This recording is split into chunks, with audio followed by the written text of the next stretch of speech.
Bonjour Éric Coquerel, vous êtes également président de la Commission des finances à l'Assemblée nationale. On va parler d'une marche demain, une marche où l'on va s'intéresser au nombre de participants, au présent, mais aussi aux absents. Et vous en êtes les principaux, la France Insoumise, cette marche contre l'antisémitisme, contre les actes antisémites. Tous les partis politiques y vont, sauf le vôtre.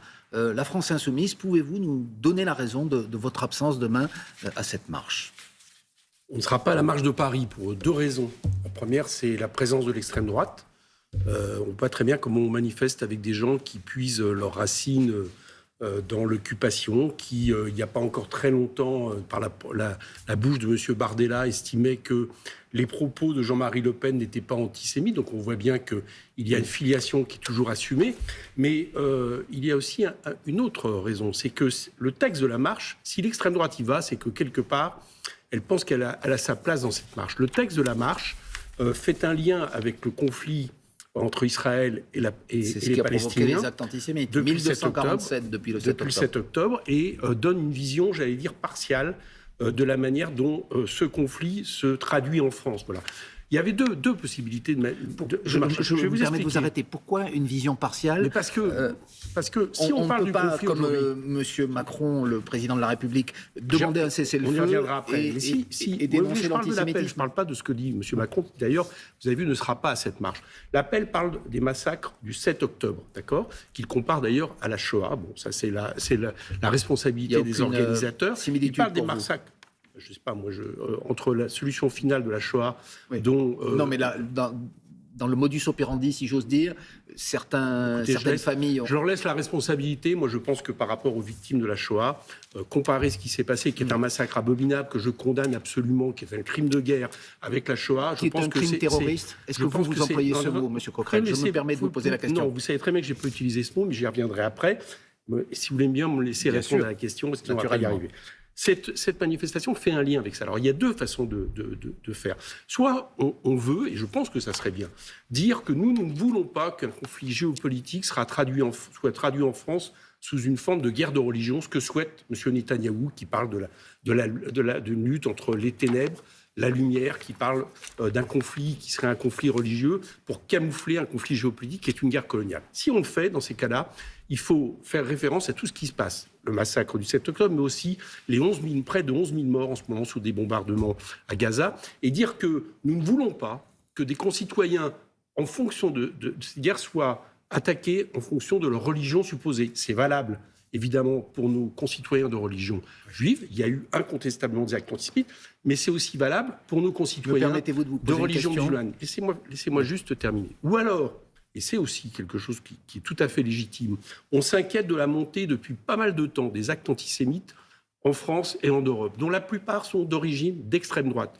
Vous savez Qu'est-ce qui vous permet de donner ces chiffres lorsqu'on voit le profil des actes antisémites qui ont été commis en France depuis donc le 7 octobre, plus de 1200, je le rappelais, ce n'est pas spécifiquement l'extrême droite qui est auteur de ces actes. Mais justement, selon les enquêtes de police en tout cas. Mais selon les enquêtes, je ne sais pas, selon les enquêtes de police, parce que les enquêtes non, mais j'ai entendu M. Darmanin faire un lien déjà entre les tags bleu avec la croix l'étoile de David, mais il y a quelques temps, laissez-moi finir, et nous expliquer non seulement que c'était forcément des actes antisémites, mais en plus faisant un lien avec la gauche radicale et l'islam. Ce que j'observe, c'est qu'à Strasbourg, à Fresnes, à Libourne, etc., à chaque fois, c'est des croix gammées. Donc ne me dites pas que l'extrême droite est absente de ça, et ne me dites pas que la progression de l'extrême droite partout en Europe est absente de la montée de l'antisémitisme partout en Europe, notamment en Amérique. Mais il n'y a pas laissez-moi terminer. Si on veut, à un moment donné, et je le veux,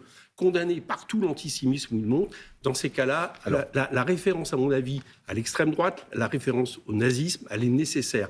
Or, cet appel ne fait pas ça. Il ne traduit qu'une certaine vision des choses. Et moi, je pense que, de cette manière-là, c'est quelque chose qui divise plutôt que ça unifie. Et partout en France, je termine là-dessus, où il y aura des appels qui ont été très clairs, c'est-à-dire qui justement ont échappé à cette confusion. Nous y serons. Alors, cette confusion, si vous me permettez de vous interrompre et de vous poser une question, est-ce que vous estimez, donc, comme Jean-Luc Mélenchon, que cette marche de demain est, je cite, un soutien inconditionnel au massacre et que l'antisémitisme est un prétexte. Ce sont les mots du moi, je suis là leader de pour votre commenter parti. les miens, d'accord? Donc je vais vous dire... Vous pouvez, c'est quand même votre ami et votre leader. Est-ce que c'est mon ami, c'est un soutien inconditionnel au massacre? Je vais vous dire une chose. L'antisémitisme est un prétexte. En tout cas, si vous avez bien entendu ce que je viens de vous dire, cet appel, c'est une vision partiale de ce qui se passe en ce moment au Proche-Orient. Mais est-ce que c'est un soutien inconditionnel par au exemple, massacre? hier soir, un hôpital à Gaza était encerclé par l'armée israélienne et où il y a près de 11 000 morts à Gaza. Je vois mal comment on donne une lecture de ce qui se passe là-bas uniquement à travers ce que veut M. Netanyahou, c'est-à-dire nous entraîner vers une guerre de religion où nous serions à ses côtés vis-à-vis du peuple palestinien. Moi, je pense qu'il faut, s'il y a des appels, je vous réponds, s'il y a des appels, ce qui n'est pas le cas, dans ces cas-là, par exemple, qui font un lien avec ce qui se passe là-bas, bien évidemment, il faut parler des massacres de civils israéliens, que je déplore, que je condamne, etc. Mais il faut aussi parler de ce qui se passe actuellement du côté de la Palestine. Donc je vais vous poser la question autrement. Est-ce qu'aller demain manifester dans cette marche appelée par les présidents des deux assemblées, c'est un soutien à Benyamin Netanyahou? C'est ce que pense M. Mélenchon. Est-ce que c'est un soutien à M. Netanyahou? Soutien à la vision de M. Netanyahou sur le conflit, d'accord, avec pas un mot sur aujourd'hui ce que vivent les Palestiniens et les Gazaouites, ce qui, moi, me pose problème dans la circonstance.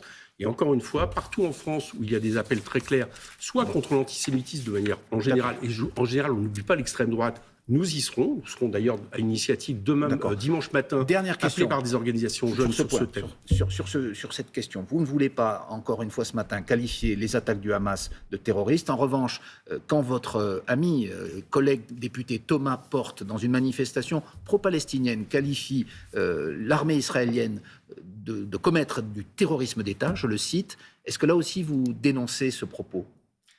J'ai pas utilisé, je vais vous dire, pas utilisé le terme terroriste. Pourquoi? Je le rappelle, parce que derrière le terme terroriste, il y a une lecture politique que veut M. Netanyahou. Pour lui, c'était faire un lien entre le Hamas et Daesh, dire que c'est la même... C'est ce que dit l'Union européenne aussi depuis des années, par exemple. Le Hamas confondez pas tout. Nous amener à faire en sorte de traduire ce conflit colonial en un conflit qui serait une guerre de religion et qui serait la même chose que ce qui nous oppose au groupe comme Daesh. Je refuse cette lecture et pour cette raison, je n'utilise pas ce qualificatif, tout comme d'ailleurs vos collègues de l'AFP ont expliqué qu'ils le mettaient entre guillemets parce qu'il y a souvent une interprétation politique derrière et que l'interprétation politique à laquelle M. Netanyahou veut nous emmener, c'est de considérer que nous sommes dans la même lutte du bien contre le mal. Je pense que ce n'est pas le cas. Nous sommes surtout dans une guerre coloniale dans laquelle il y a des actes monstrueux des deux côtés, notamment du Hamas. Mais là, en ce moment, ce qui se passe du côté de Gaza, je le répète, est un crime de guerre. L'ONU parle même de risque génocidaire. Terrorisme d'État, comme le dit Thomas Porte, oui ou non?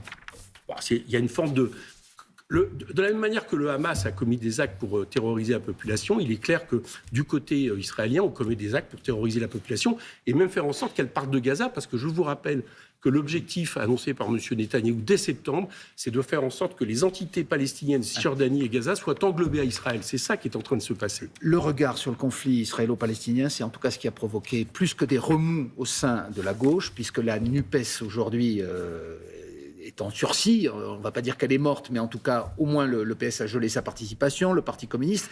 Ils seront, eux, présents dans la marche demain. Est-ce que vous reconnaissez qu'il y a deux lignes, y compris au sein de votre parti à la France Insoumise, où certaines personnalités, je pense à François Ruffin, à Alexis Corbière et à Raquel Garrido, disent autre chose que ce que vous dites ce matin? Est-ce qu'il y a aujourd'hui deux lignes à gauche sur cette question? Et même au sein de votre parti? Je ne sais pas s'il y a deux lignes à gauche. Nous, ce que nous disons, c'est que nous n'avons pas eu effectivement la même ligne que le Parti socialiste, qui à un moment donné... Alors ça dépend des moments, parce qu'il n'y a pas très longtemps, M. Faure a très clairement lui aussi estimé que ce qui se passait à Gaza est insupportable. Moi, ce que je constate, c'est qu'on peut avoir des interprétations différentes de ce qui se passe. Le message d'espoir que j'ai, c'est que toutes ces forces politiques aujourd'hui demandent le cessez-le-feu, demande une négociation sur la base de deux États et demande la fin des colonisations. Donc là-dessus, je réponds à votre question, je pense qu'il peut y avoir un avenir pour la NUPES, même si aujourd'hui nous avons des interprétations différentes du conflit. Et au-delà de ce conflit, est-ce que, même au-delà, dans votre parti, il n'y a pas aujourd'hui une fracture forte? J'en veux pour preuve la suspension pour 4 mois de Raquel Garrido parce qu'elle n'a pas été, si j'ose dire, parce qu'elle a critiqué la ligne du chef de Jean-Luc Mélenchon. Vous me connaissez, je ne fais pas de commentaires sur la vie interne. Attendez, je vais vous répondre. Je ne fais pas de commentaires sur la vie interne de mon parti. Mais en tout cas, ce n'est pas pour des délits d'opinion que Raquel a été sanctionnée. Non, ce n'est pas pour ça. C'est pour des problématiques de fonctionnement. Là-dessus, moi, je ne dirais pas j'ai pas de commentaire à faire. Mais vous approuvez? Non, mais est-ce que vous l'approuvez, cette mise à l'écart? Je réponds à votre question. Sur la question de savoir s'il y a deux lignes, il y a quelques-uns de nos camarades, effectivement, qui pensaient, par exemple, que oui, sans dommage, on pouvait parler des actes terroristes du Hamas. Bon, c'est leur jugement, c'est leur analyse. Moi, je ne partage pas ces jugements politiques, mais tous les gens de France Insoumise, absolument tous, disent qu'aujourd'hui, et ça tombe bien parce que c'est comme le chef de l'État, vous voyez, je vais terminer là-dessus, l'essentiel, c'est de demander un cessez-le-feu immédiat et l'ouverture de négociations sur la base de deux États. Et là-dessus, il n'y a aucune différenciation entre les membres de France Insoumise. Eh bien, vous l'avez dit en détail ce matin. Merci Éric Coquerel, député LFI de Seine-Saint-Denis, président de la Commission des finances à l'Assemblée.